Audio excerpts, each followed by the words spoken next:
John McCAIN and Kelly AYOTTE and Lindsey Graham are going to be visiting 3 key states this week. They're going to be highlighting the pending defense cuts at the end of this year. The Defense Department budget could see $500 billion in cuts if Congress and President Obama don't act. The cuts, of course, are part of the Budget Control Act, which was passed last year to avoid a fiscal crisis. It slashed more than $1 trillion from the budget, split evenly between non-defense and defense programs. Secretary of Defense Leon Panetta has warned the cuts to defense could be disastrous for the military. Republican Senators John McCAIN of Arizona and Kelly AYOTTE of New Hampshire are both Romney supporters and both members of the Armed Services Committee, and they're with me this morning. It's nice to see you both. Thanks for being with me. Senator McCAIN, let's start with you if we can. $500 billion cut over the next 10 years. You have said that sequestration would be devastating. Give me a list of why. Well, first of all, it's on top of another $460 billion that already is being cut. Second of all, it's the view of Secretary Panetta and our uniformed leaders who have used words like devastating, impossible to carry out our national security challenges, meet those security challenges, the most graphic terms they have used as to the effects of these cuts, and not to mention the job losses, the over 1 million jobs that would be lost, and the billions of dollars also in defense industry. So it's a very serious situation. Congress should sit down, Republicans and Democrats, and work this out. But we also need the president's leadership to call us together and avoid these cuts, which, again, that Secretary Panetta said would be devastating to our national defense. When we look at the details of the military budget, which was $711 billion in 2011, 5 times the size of China's, almost 10 times the size of Russia's, 11 times the size of Britain's, 11 times the size of France's. Could you look at those numbers and say, Senator AYOTTE, the U.S. is just out of line in terms of spending when you compare it to other countries, and especially if we're talking about there's going to be no tax increase to help pay for it, you got to cut somewhere, and this is it. This is what was agreed to. Well, actually, I want to put this in perspective. First of all, what we're spending on defense right now, it's about 4.7% of our GDP. It's actually a historical low given the conflicts we've been involved in. If you look over the history of our nation, and also, even if we took all the defense spending, including the war spending, we wouldn't even get barely half of the deficits we've been running over the last several years. So defense spending can't address all of our debt. And it's important for you to think about, Soledad, just in terms of making sure that our country's safe. There still remain very many threats out there. Also, hollowing out our force. We have to keep faith with our military, those who have served. And these cuts, based on what our Army chief has said, we'd have to cut the Army an additional 100,000.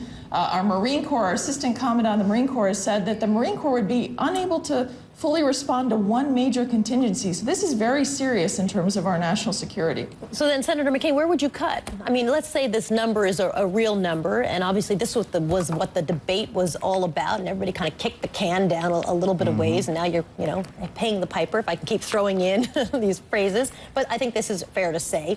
You have to lose some money from the budget. Where are you going to cut if you don't take it out of defense? What would you recommend goes for $500 billion?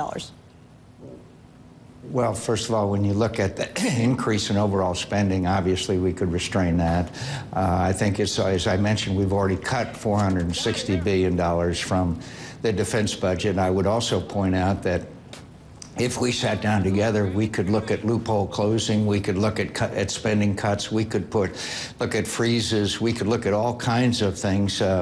This super committee, it came close to an agreement, but we have to have everything on the table, and yet our first and foremost responsibility, and the president's first and foremost responsibility, is commander-in-chief. So making sure that our nation is secure from a defense national security standpoint is the first priority. I don't think most people would argue with that.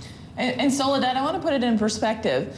We could address both the defense and non-defense savings from sequestration by living within our means for 1 month in this government. It's about 1 month of borrowing. So we can find those savings across the government and do this in a more responsible way and still address the deficit reduction.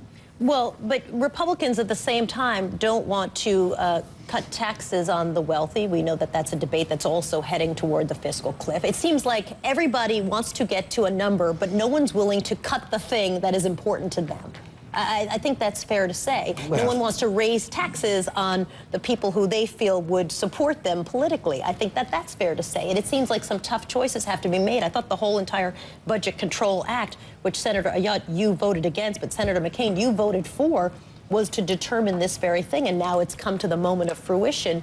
And it seems to me like you're changing your mind, sir. Well, first of all, I disagree with every one of your fundamentals here. The fact is that the president himself said raising taxes in difficult times on anybody is a terrible idea. He said that himself. If you think, as obviously you may, that raising taxes on, quote, the wealthy is the answer, then we just have a fundamental disagreement. We are be glad to look at loophole closings. We'd be look at ways, for example, selling off federal land, which could raise billions of dollars. But obviously, I do not accept the premise of your statement. I believe that when raising taxes on anybody, as the president once said, would be a terrible idea, particularly when we see that the economy continues to weaken rather than strengthen. And also, Soledad, to put it in perspective, here we've already cut nearly $500 billion from the Department of Defense. So we're not saying, you know, the defense can't take some savings, but this is disproportionate. It's 19% of federal spending. It's taking 50% of cuts, and it's a fundamental responsibility we have to the American people. And listen, I take Secretary of Defense Panetta at his word that this is going to be devastating, and so it seems to me we need to act on it. You're going to be hosting town halls to have this kind of conversation. I think some people would say, why not, or maybe the question is, what's the strategy beyond the town halls? Because really, at the end of the day, it's not about the American people coming together to discuss this, right? It really is about Congress sitting down and doing what they were trying to do not so long ago, which is to come to a decision on where cuts can be made jointly, right? In a bipartisan fashion to get something done. You're exactly right, and hopefully by what we're doing and this program and many others in these states where it's so important, for example, it's 41,000 jobs here in the state of Florida, that will make people motivate the members of Congress and the President of the United States, the Commander-in-Chief, to sit down and prevent what every uniformed leader and the Secretary of Defense said would be devastating to America. And also think about it in terms of jobs. It's 136,000 defense jobs in Virginia. They have to issue layoff notices before the election. So members of Congress need to come together on this. And I think the more the American people know about this, the more they'll be urging their member of Congress to resolve this, and the president as commander-in-chief to lead that effort. We'll see what happens. Senator John McCain and Senator Kelly AYOTTE, thanks for talking with me and joining me this morning. Thank Certainly you. appreciate it. Thank you very much. You bet. We got to take